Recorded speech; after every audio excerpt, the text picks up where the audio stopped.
Welcome, everyone, to Mythstorie, a podcast about myths and history. I am one of your hosts, Bryant, with my permanent guest, Cammie. That's one. Hey, Cammie. Hello. Impermanent guest, Peter. Hey, Peter. Brady Bunch. Happy Halloween, everybody. There we go. And then another impermanent guest, Tina. Welcome. Hello. Hi. Tina, we've already recorded the shows with other people, but you were like the first like other guest that isn't Peter on the show. So you're like the inaugural major guest. So welcome. I feel so important right now. Yeah, this is a really big deal because Mythstorie is a really big deal. It really is.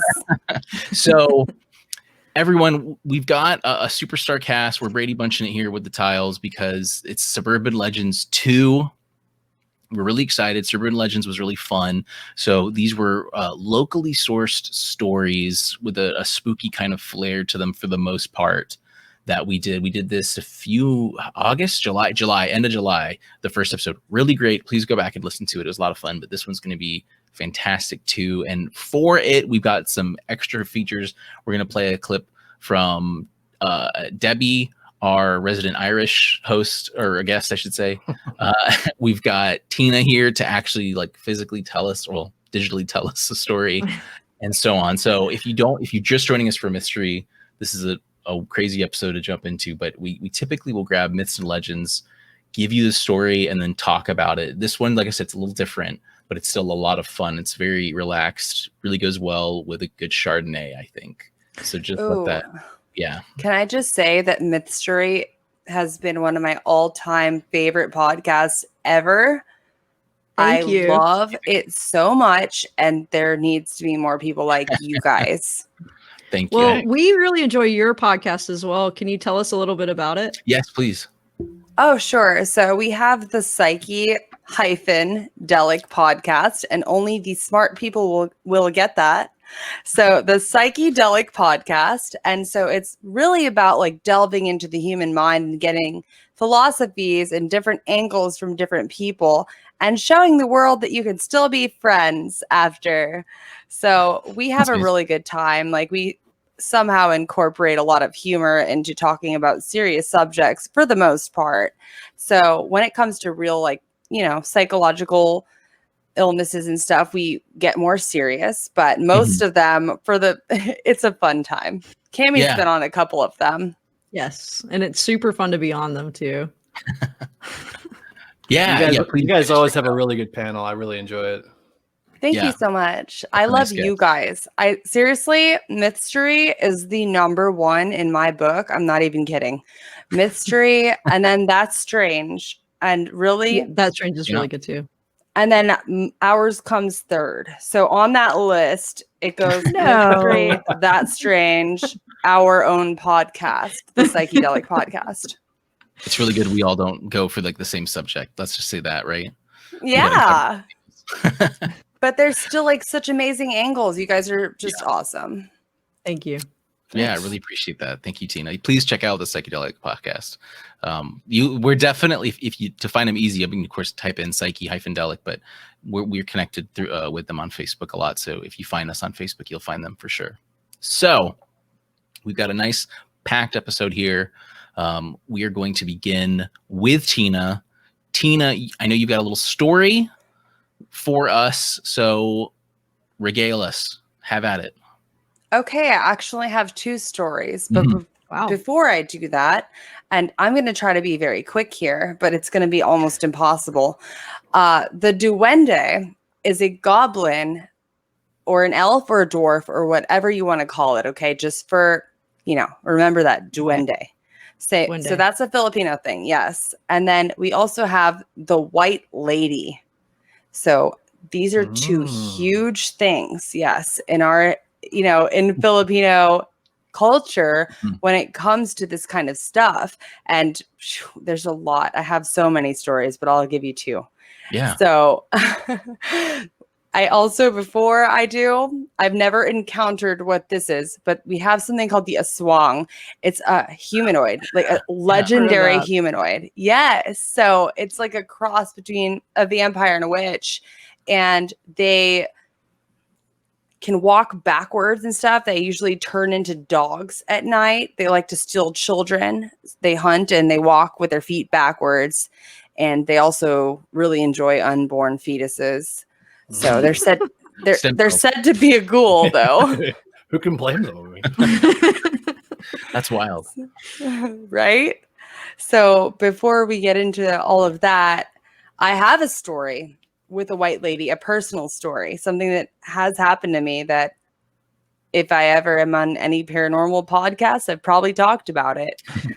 So when I say white lady, what do you guys think of? Like Cocaine. a ghost. Like Karen? Speak to the manager. Yeah, like really scary stuff. That's hilarious. Yeah. So, okay, she's like a wandering spirit. Usually they say that white ladies are associated with being victims, sorry for the victims of rape, and I wasn't laughing at that, victims of rape, kidnapping, some kind of holdup. We have a lot of that in the Philippines. So there are these people that will basically they're pirates, Filipino pirates. They have bandanas on and they will just hold up jeepneys, which is our form of public transportation. And I've seen this before in real life. It's very scary. So they're usually victims of that. I was in the house I was living in at the time, and it's the house my mom actually was raised in most of her life. It's said to be built on some type of treasure. None of us know what that is, but I strongly believe that, not just because of this one story. It all goes together. Maybe another time I'll tell you more about it. So Okay. There was a time that I was sitting on the couch with my aunt, and we had a brownout occur. All of the lights went out, in the entire house, really. So it wasn't really a brownout. It was like a blackout. Sure. Okay. So I'm used to when they say, oh, there's a brownout, go and flip all the light switches down, turn off any electronics, make sure that everything's good. There's only 3 stairs. They lead up to the second story part of the house. TV goes off, everything, whatever. Like, it's hot. That's what I'm most annoyed about. I'm hot. It's the Philippines, humidity. Yeah. So I walk up the stairs and immediately I notice that all of the light switches are down. They're already down. There's nobody been up there. Nobody's been there. So, I mean, can you guys think of some kind of current that would just turn all the lights off for you? That doesn't happen. Yeah. Walk back downstairs, realize there was never a blackout because I'm able to turn on the TV in the Philippines where something would take 24 hours to fix. So my aunt's like trying to be really nonchalant about all this. Little does she know I've already had experiences in the house. And she's like, oh, no big deal. Like, come on. Just because I'm 16 doesn't mean that I don't know when something strange is happening. So something Anyways. physically turned everything off. Yes. Like, nobody else was there to do it. Yeah. So sit down. Here's where the white lady aspect comes into play. Yeah. Okay. Remember I mentioned the 3 stairs?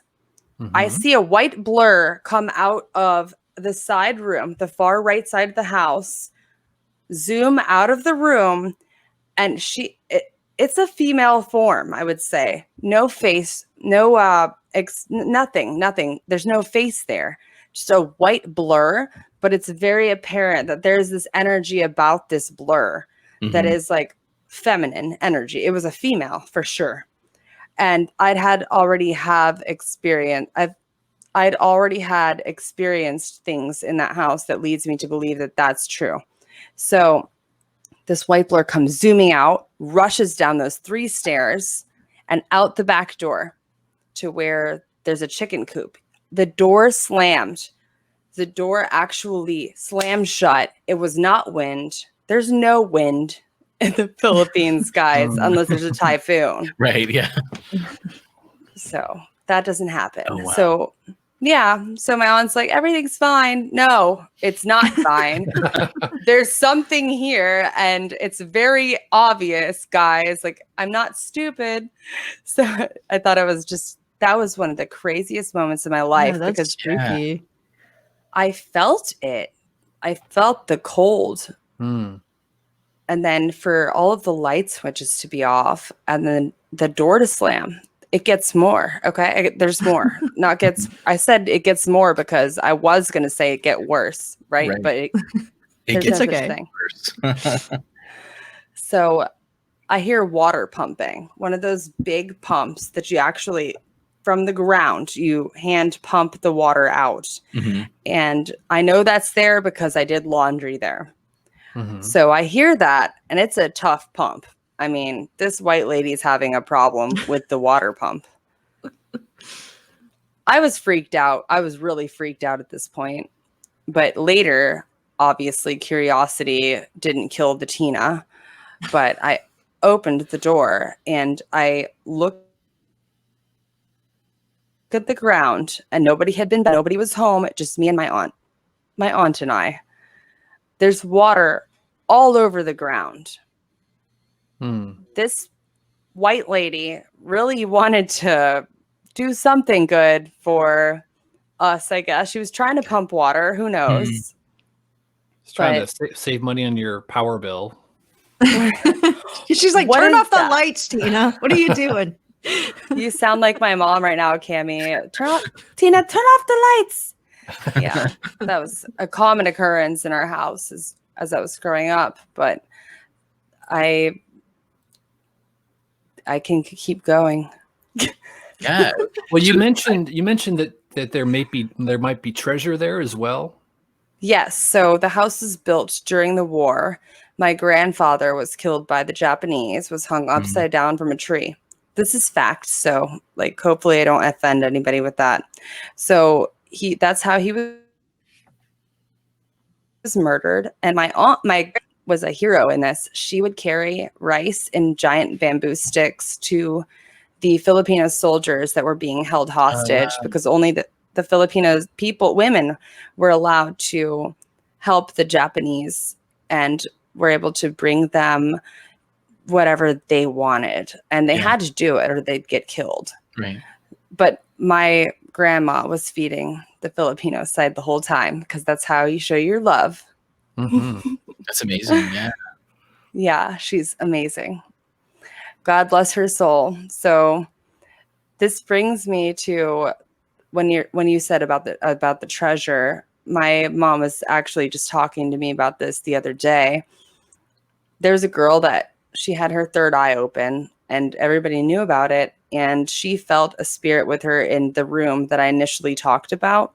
And I'd always felt that. Actually, our whole family did, but they never told each other because we didn't want to scare each other. And I think that's hilarious and very cute. But it could also scare the crap out of someone. Yeah. So she felt a spirit there and ran out of the house. And she said to the family, and this was 30 or 40 years ago, basically that there's something there. They're protecting something. And knowing where the house is built, I'm just putting the pieces together.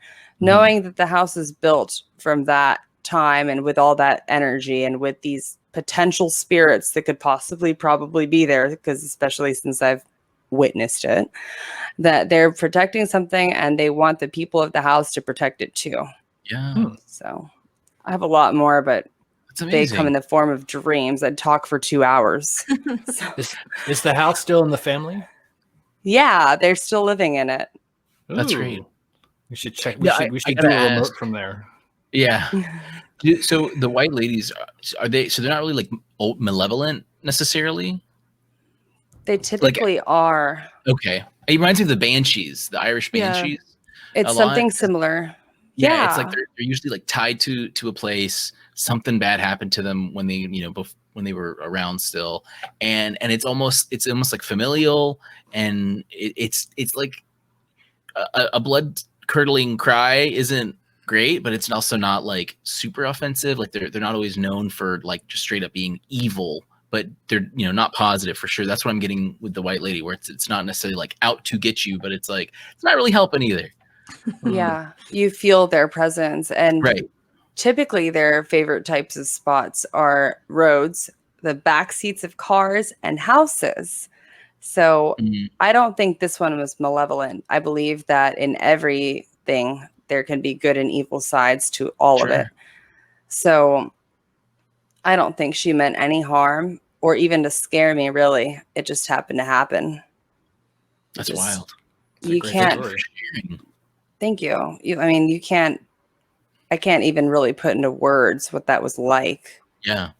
Seeing and being susceptible to this type of stuff because I've been around a lot of it. So yeah, that's amazing. Thank you. Well, I don't know if I should say thank you, but thank you. Well, it's great. It's great to share. I mean, we especially like we read these stories, and sometimes there's like some of the personal experience, is detached from it because we're reading it. But when you share it in such a personal way, it brings a little something else to it. That's a little extra in a good way. Yeah, it's not always easy to talk about the white lady, so I totally can understand that. She could have been a white man. I don't know. Sure. It could have been anything with the way that she or he was shaped. But I'm saying, from me personally, I felt that it was a feminine energy. Sure. Right. And she went and pumped water where she turned off lights. So that kind of leads me to believe that that's the case in that situation. Yeah. That's wild. Yeah. So what do you guys know about goblins? Not a lot. Everywhere. The goblins are a myth theme. They're international. Yeah. Okay. So as a precursor to my extremely short story, this is actually very important if you want to know a little bit about Filipino culture. Yeah. So a lot of Filipinos believe in what they call duende. And these are little goblin, elf, dwarf, whatever you want to call them, people. Sure. That they generally live in rocks and caves and houses, anthills, termite mounds. They live in those. So I've never experienced one, but they have something called the Nuno Sapunso, and that means the old man in the mound. They're usually, cool. Yeah, it's super cool. But there's more to it. Just the duende is a goblin, an elf, or a dwarf, like I said, but they have like magical abilities and stuff. Like, oh, that's really wild. Like a leprechaun, kind of, almost. Not in a cool way, Cammie. Leprechaun's pretty bad. No, yeah, that's. So are these guys like? Are they more like hee tricksters or like hee murder your kids? They're both. Just I was saying earlier, it all ties together. I mean, I didn't even mean for that to happen, but they have ones that are bad and ones that are good, and they have the ability to curse trespassers that trespass upon where they are residing. They can make you vomit blood, urinate black liquid. They can swell any part of your body that they want to swell. They can give you excessive hair growth on your back. So blame it on the duendes. That must be my problem. Please. That's wild. Yeah. That's similar to the Korean in Korea there's a goblin that's daibuk, I think is what they're called. It's really similar too, but they're more I think like that's it. They're more like haha fun, mess with you, not necessarily like like murder you, but that's wild. Yeah. Or make There's actually a lot of people that believe in this, though. There's in Latin America culture, they have a different name for it, but it's really interesting. Yeah, I was wondering if that was a transference, like because it sounds like it is. So that's interesting. Yeah, I feel like a lot of people, I mean, Asians and Pacific Islanders are different, but people think that Filipinos are Asian all the time, but when truly they're Pacific Islanders.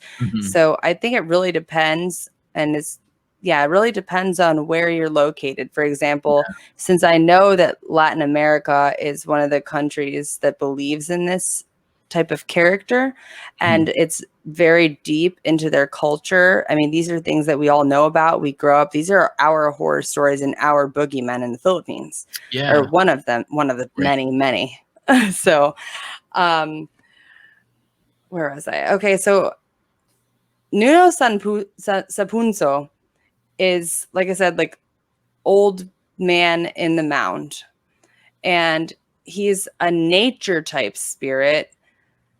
And it literally is just your ancestor in an anthill. But anyways, my mom lived in the barrio. I think that's the same in Spanish, barrio, like the small community that she lived in. And she knew this little girl. She tried to get in contact with her brother today. Unfortunately, we couldn't get a hold of him because of the time difference.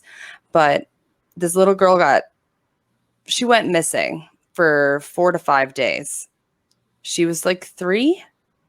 Imagine being missing at 3. First of all, the poor parents, but also missing at 3. You probably can't take care of yourself, right? Okay, she's missing for that many days. People in the barrio that my mom also was raised in saw this little girl floating far away over fields, floating. She came back after those days. And she came back and she said, the little people helped me. A 3-year-old. Oh. Wow. She's, yeah. The little green people. I'm sorry. There's green. And that's another thing with duendes. It's contingent on their color. It will tell you, just like probably with American or English folklore and elves and whatnot, the colors are different. So apparently these were good ones. They fed her and they took care of her and then they sent her home.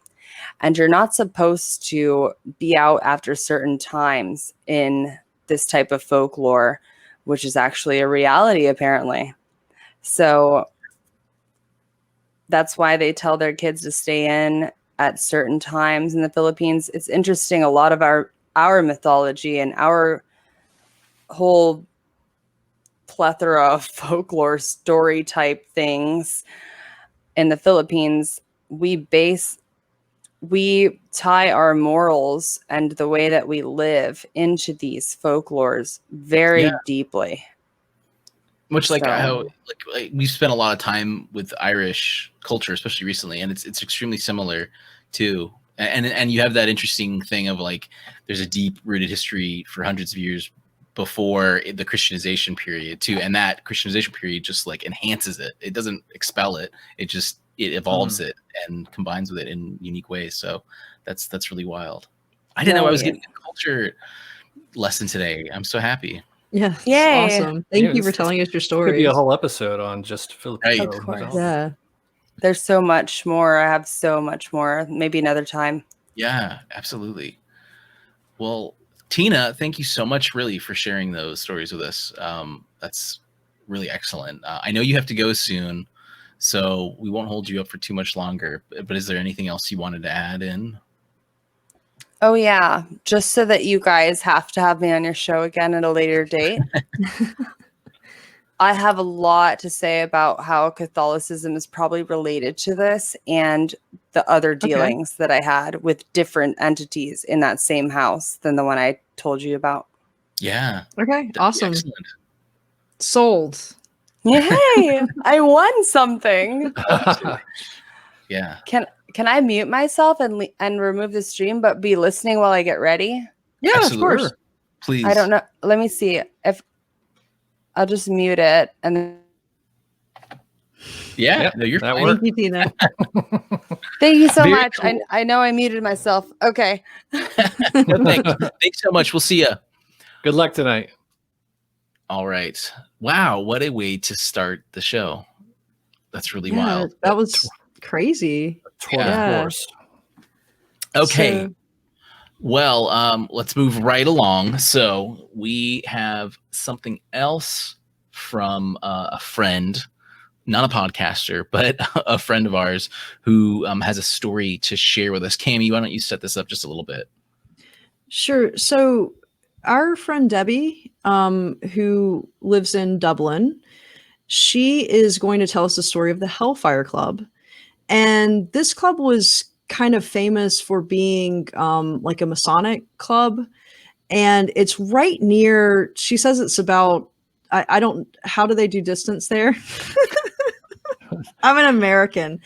So it's near where she lives. Let's just put it that way. She kind of explains that later, but there was like drinking, gambling, stuff like that going on there. So just imagine like a pub that does gambling and that sort of thing. Best kind, right? Yeah. All right. Here's the story from Debbie. The legend goes that there were 3 men up in the room playing cards. This is back in, God, I think it was the 1700s. And there was a visitor came calling to the house in the dead of night, and he was wearing a cape, and it wasn't unusual for a visitor to come in and ask for shelter for the evening. It was a horrible night, so they invited him to join them at their cards table. And at one stage, one of the players dropped something on the floor, bent down to pick it up, and he noticed the stranger had cloven hoofs. And as soon as he realized this, he looked up at the man's face and he saw the devil's face, and the devil then just burst into flames and disappeared out the room. And for years, you can still go into the room that has the, that he was supposed to be in. And for years, there was this big, like, fiery stain on the walls and stain on the ceiling. It's long gone now, and it's probably just an old legend, but still cool, huh? That is cool, Debbie. All right, and she said she has one more little thing to share to kind of set up and talk about everything. I should actually explain to you, part of the whole thing with Hellfire is it's up a mountain, well, good steep hill anyway, Montpellier Hill it's called, in Dublin. And to get to it, you have to, they put in a new way to it now, and I don't know how the horses did it fucking 200 or 300 years ago, but there was a track basically from the car park up to the Hellfire Club, and it was like a 90-degree climb, and it took me, like, fat fucking fool over here, like, it would take me a good 45 minutes to get to the top. It's at least a mile from the bottom to the top, and like I was saying, half of it is at like 90-degree angle, and you're struggling with stones, pulling them down, trying to get upwards. Oh my God, it's a fucking nightmare. So of course you're going to think that the place is haunted by the time you get to the top. Like, that sort of exercise, like, you'd be hallucinating. Yeah, your heart's pumping and you just can't take it anymore. So you see the double. It's got to be a great pub. It's got to be a great pub to, like, walk up a freaking mountain. Yeah, fucking mountain. Yeah. I'm so glad that she recorded that and didn't just have one of us read it, because it would not be the same story. No, absolutely not. And you'll soon hear her. She's going to be a guest on an episode in November. So in a couple weeks, you'll be hearing her more. And it was really fun. Debbie's really awesome. So, and she really helped me with the Children of Lear episode as well, with the pronunciation and some of the lore. So definitely check that out if you haven't. Yeah. No. So, awesome. All right. Thank you, Debbie. Well, yes. Thanks, Debbie. So, guys, we have the last few stories for you from us that were sent in, or not from us, sent in from our fans, though, that we're going to kick off with. Again, these were stories that are sort of have a local localness to them from the people who sent them in. So I'm going to start, and then who did we say was going second? Cami? Me. Okay. No, perfect. Peter. I don't care. I'll throw it to Peter. I'll throw it to Peter after okay. this. Keep it going. We're gonna round robin it, so I'll give one, and then we'll go through and then come back to me. So this is from our friend David, who actually is a friend of ours from the Orange Recliner Chronicles podcast. You can check him out as well through various www.dots and coms and things like that. So check him out as well. So this is in the Heritage Theatre in Brampton, Ontario, Canada. Canada's above America, if you didn't know that. So the Heritage Theatre was built in 1922 and opened the next year to the public. The theater was used for vaudeville acts and silent films. Legend has it a young aspiring actor was murdered in one of the dressing rooms, and his spirit still lingers. Visitors have reported a coldness that runs up and down their backs and a gaggle of strange voices. A gaggle, that's creepy. More than one patron of the theater has also reported seeing a figure similar to the Grim Reaper lurking by the theater curtains. And then there's a horror emoji, like it's scheduled to be demolished shortly. Wow. Well, of course it's being demolished because it's never really a great time to go to a spooky theater, but also there's a global pandemic. So you don't want to get haunted and a respiratory disease right now. That's not really good. That's wild. I didn't know spooky things happen in Canada. That's great. Thank you, David. It's the geese. Yeah. They have very polite ghosts. Right. Excellent. All right, Peter, take us away. Okay. This story is from Carolyn. She lives in Columbia, South Carolina, but she grew up in Iowa. And this is a spooky graveyard story. This is the story of the Blue Angel of Muscadine, Iowa. What is it about a graveyard that attracts the attention of small children? What strange gravity pulls them in despite their fears? Why do graveyards become a setting for children's games and stories? Every town, no matter how small, has a graveyard, and every graveyard has a story. And Greenwood Cemetery in Muscatine, Iowa is no exception. Every local thrill-seeking teenager must make a pilgrimage to Greenwood and seek out the infamous Blue Angel. The angel sits in a mausoleum in a remote corner of the cemetery. The angel kneels with one hand outstretched, bathed in blue light from a stained glass window set in the wall behind it. The angel once held a rose in its outstretched arm, but someone broke off the hand and hid it away. Some say that the rose was cursed and the vandal was trying to spare would-be victims from a terrible fate. Stories about the Blue Angel have been spun for nearly 100 years. In the 1950s, the angel was thought to be benevolent, protecting the cemetery from vandals and mischief makers. But then the stories took on a more sinister slant in the decades that followed. Many believed that if you ever saw the angel drop the rose from her hand, that you would soon die. Others believed that the angel would come to life at midnight. People reported strange voices in the mausoleum late at night. Others claimed that the missing hand would reappear on auspicious evenings. Stories of the Blue Angel morph and change as they passed on to new generations. I wonder if she will be a hero or a villain in the tales to come. Thank you, Carol. Wow. Yeah. That's really wild. Blue Angel. I need to I got some great pictures. We'll have to put them up with the episode when we Yeah, absolutely. I wonder how many like Blue Angel, like, you know, like, or that's wild. That's there. I wonder if there's any recurring like ideas like that somewhere else. It's interesting because like it's you know, a lot of these stories, like we'll hear in my second story how, you know, these stories will in some cases will attach themselves to multiple locations. But this is a very specific object that these stories come from. And it's funny, like I read some interviews with some people who like grew up in the area and they're like, oh yeah, my friend broke that. he's a jerk. That's funny. That's really cool. But these stories have taken on a life of their own now. It's fun. Yeah. That's awesome. Well, all right. Cammie, are you ready? Yeah, I'm going to get to the spookiness. So this is from Dawn, who is also from the Psyche-Delic podcast, and she's in Spring Lake, North Carolina. There's an abandoned nursing home hidden in the middle of Pinehurst, North Carolina. It's said to be super haunted, and it's basically a place where stupid stuff happens. My friends and I went there to take pictures under the impression that we would develop them. This is back when film was cool. And we'd see stuff in the pictures like ghosts, etc. It was definitely a scary place with the type of vibes where it feels like you're being watched all the time. It's easy to get lost in there as well.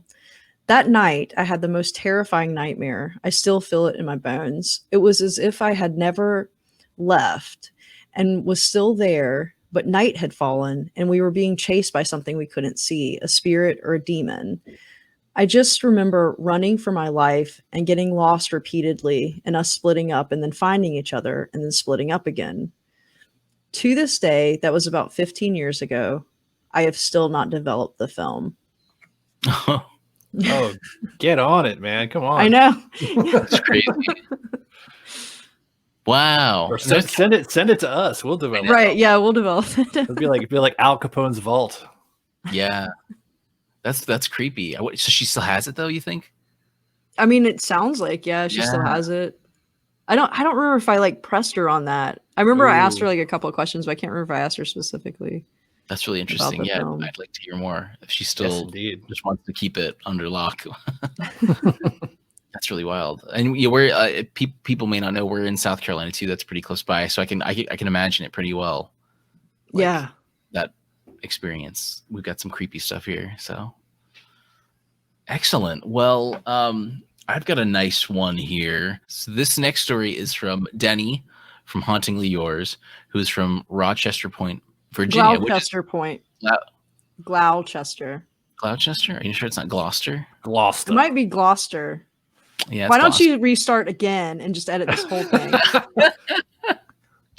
So the next story is from Denny from the Hauntingly Yours podcast. Denny's from Gloucester, Virginia, which is pretty close to us too, and close to North Carolina. So just imagine lots of woods and crazy old stuff in these, and you'll see. So there is this swamp. There you go. Behind the elementary school that I went to. Oh, that's a terrible place to put an elementary school. A friend told me it's supposedly haunted. I went one evening around dusk with a female friend, and we checked it out. There's a patch of woods that runs along the swamp, but high up on a hill. We were walking through the woods and realized it was an old World War II cemetery. At one point, a giant gold blur ran past us. Well, that's interesting. Gold. I stepped back to see what it was. It was the spirit of a male deer, and he was glowing with his beautiful gold color. My friend and I thought it was the coolest thing. Not too long after that, we heard what sounded like a heavy steel door opening. The sound came from a swamp. I walked toward the edge of the woods to look down and verify what was going on. No sooner do I get to the edge, this man's shadow rises up from the swamp like he's on an elevator. He's carrying a lantern with a single flame in it. I stood there baffled and watched as he stepped off and scanned back and forth across the edge of the woods like he was looking for something. My friend stood there in disbelief because we couldn't see anything about this man. He was totally surrounded by darkness.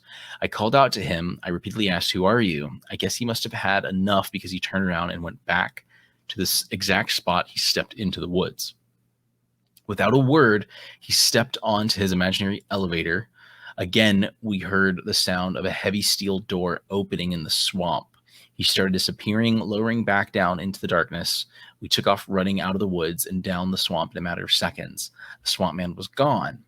I mean, this was in the span of 60 seconds. I shined my lights all around in there and ran all around. The dude disappeared without a trace. I encountered him on one other occasion, and to this day, I still can't explain it. Wow. That's interesting. Yeah. I like the door. There's a lot. I would have noped right out of there. There is no way I would have seen the whole thing. It was the bait and switch. It was the beautiful golden deer, and then Swamp Man coming up like this, and then showing off. That's wild though. But he didn't say anything. He didn't.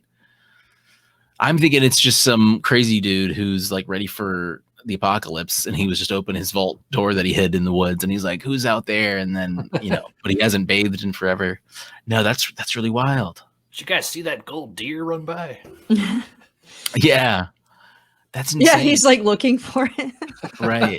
That was my dinner. Right. Yeah, I wonder. That's interesting that the gold deer. I wonder if he saw the gold deer on the second encounter he says that he had. Yeah, that's interesting. And there's like the World War II cemetery too. Like, what's going on with is there an association with that? Yeah, that's really interesting. A lot of possible connections there. A swamp elevator is just too much for me, though. Oh yeah, yeah. That sounds like something I've lost. Next to elementary school, and there's a lot there. Denny, thanks for sharing that, though. That's wild. I wonder if he's at anyone else that's like still encountering that, or if there's any scared elementary kids that are like, I'm so glad I don't have to go to school right now because of the swamp elevator man that's going to get us. Yeah, That's they need wild. to go do a live remote out there. Yeah, that'd be really cool to see it again. Yeah. Well, all right. Peter, I know you've got your next and final story for us, so lay it on us. All right. This one I'm excited about. This is from my cousin Jimmy, who lives in Western Pennsylvania. Oh, very cool. This is the story of Charlie No Face and the Green Man Tunnel. It's a two-parter. When I was a boy, I would spend hours crashing through the woods behind my house. I'd return home covered in tiny scratches, trailing spider webs behind me, and with thorny seed pods stuck to my socks. Tiny reminders of my journey through the imaginary world beneath the trees. Stories can follow us home too. A sailor hears a story on a battleship in the Pacific, and he carries it back to his home among the steel mills of Western Pennsylvania. Like a thorny seed, the story travels far from the mother plant, attaches itself to a new teller, and puts down persistent roots in an unfamiliar setting. Green Man Tunnel is one of these sticky stories. It clings to a series of ominous locations like a stubborn vine and seems to propagate wherever young storytellers seek to thrill. And in one case, an actual living neighborhood oddity is cast as the titular Green Man himself. Pittsburgh is known as much for its railroads as it is for its steel mills and inclines. The Monongahela River Valley is hemmed in by mountains, and the veins of industry tunneled deep into the steep slopes. Just down the river from Pittsburgh, in South Park Township, an abandoned tunnel stands at the foot of a high hill. Streaked with grime, the tunnel yawns like a gaping mouth on the hillside. Great piles of road salt pour from its mouth like foaming spittle. Locals claim that the tunnel was closed following an electrical accident that melted the face off of a railroad worker before killing him. On some nights, watchers can see the ghost of the worker haunting the entrance to the tunnel.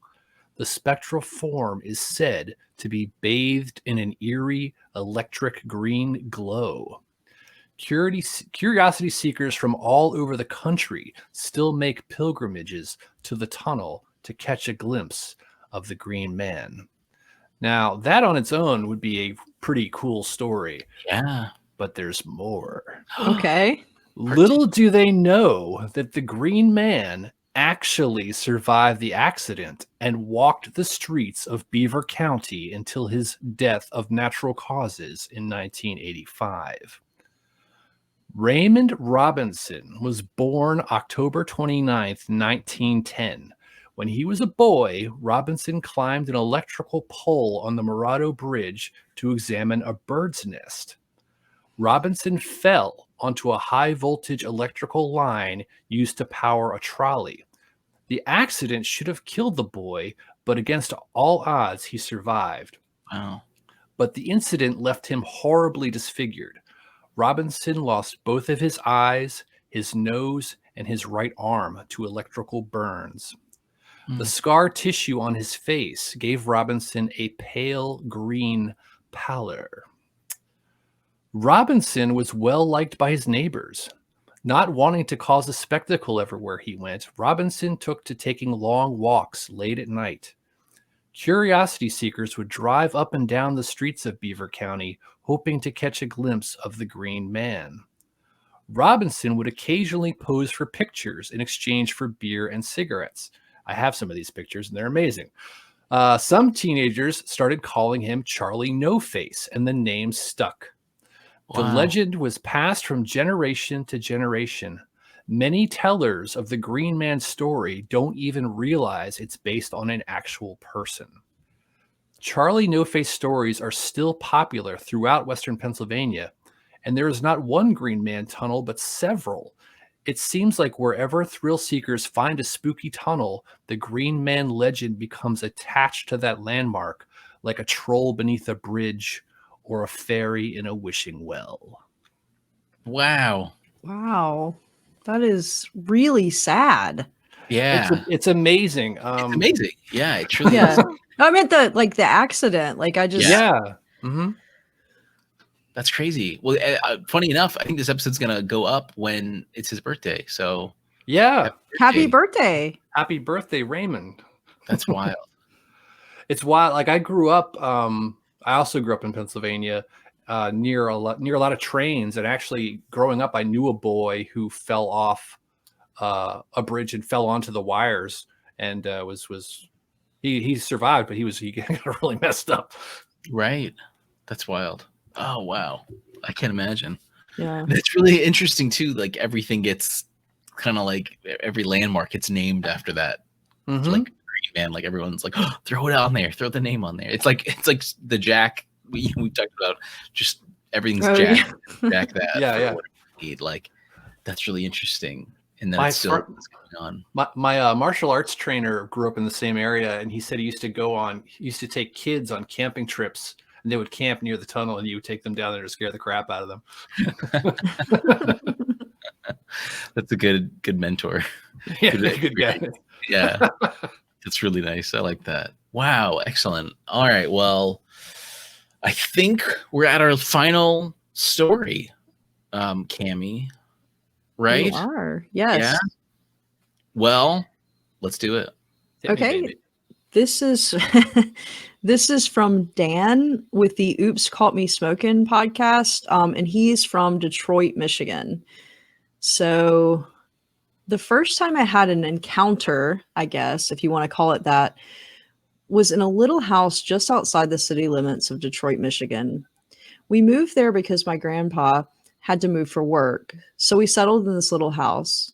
Not big at all. It had 2 bedrooms on the main floor, a basement, and an attic, which was the creepiest place in the house. In the attic, we found an old mirror. My grandma loved old antiques, so she cleaned it up and put it in their bedroom, which shared a wall with my room. We lived in the house for about a year while noticing little things at first, like the cabinet doors would open and close by themselves. And the shower curtain in the bathroom would shake like someone had a hold of it while you were showering. Not all of the time. It was just mostly if you showered in the morning. My grandma would just brush it off like, oh, you forgot to shut the doors, or you must have bumped into the shower curtain. Give easy explanations to dismiss what was going on. So I just started to ignore it. And a few weeks went by and everything just stopped. No doors opening and the curtains never shook anymore. This went on for another year with no activity in the house until one night I was in bed and was just about to fall asleep while watching TV in my bedroom. I'm about 10 years old now, and as soon as my eyes would start to close, I'd hear a voice whispering, "Wake up." So I opened my eyes and just shrugged it off as the TV. So I got up and turned my little black and white TV off.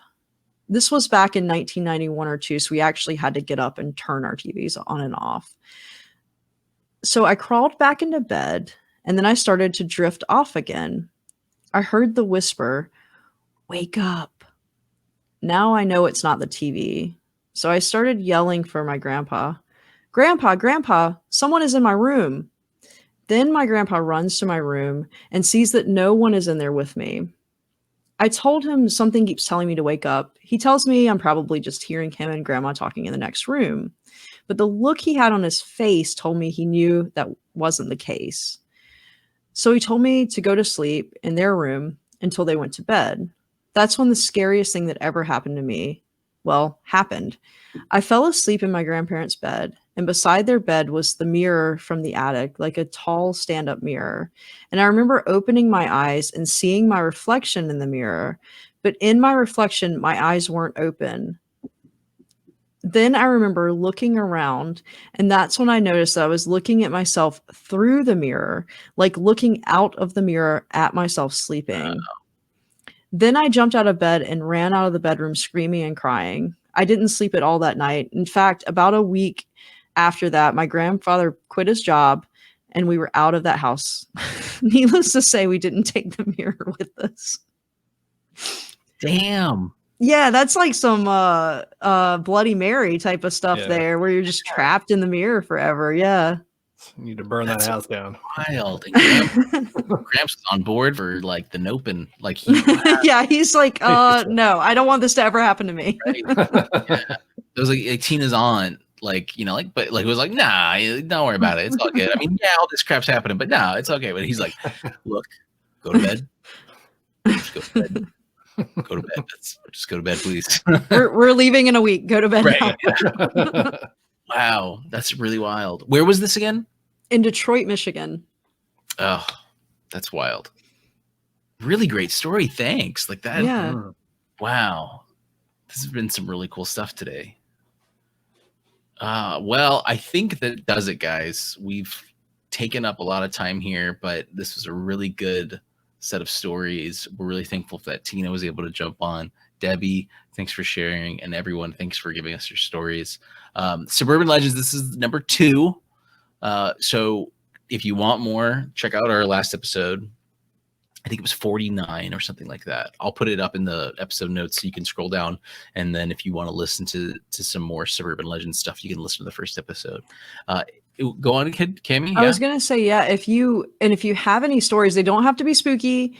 It's just because it's Halloween that we're picking the spooky ones. So give us your legends. Like if there is a cryptid in your town, if there is an old historical, something that you know, I don't know how to put this. Just something that you witnessed, or anything local means something to you. Right. That's what we're trying to do. Character. Yeah, absolutely. That's the thing. Like we want to like the way Tina is able to share some stuff about the Philippines. Like we want to just kind of show off different locales, things that aren't so well known as well. But it could be like your town's Mothman version, essentially, or something like that, or a crazy event or incident, or something personal, literally about you like sleeping in and your grandpa quitting his job a week later for it. So let us know. Please share with us. Yeah, you can message us directly. Come, join us on Facebook. You can also catch us on Twitter, Instagram, Reddit. Mythstorie with an IE, myth and story, all one word, IE at the end. And then you can reach out to Cammie, me, or Peter directly, or just send it to the group privately. Whatever you want to do, we'd love to share your stories. Or if you want to do it like Debbie and Tina have done, we can work something out too. If you want to share the story yourself, especially if you have an awesome Irish accent. So, well, Peter and Cammie, thanks for jumping in and sharing the stories that were provided. And yeah, I think that covers it, right? I think that's it. That's what I got. Awesome. Well, everyone, thank you so much. And we will see you next time. Ow. Happy Halloween.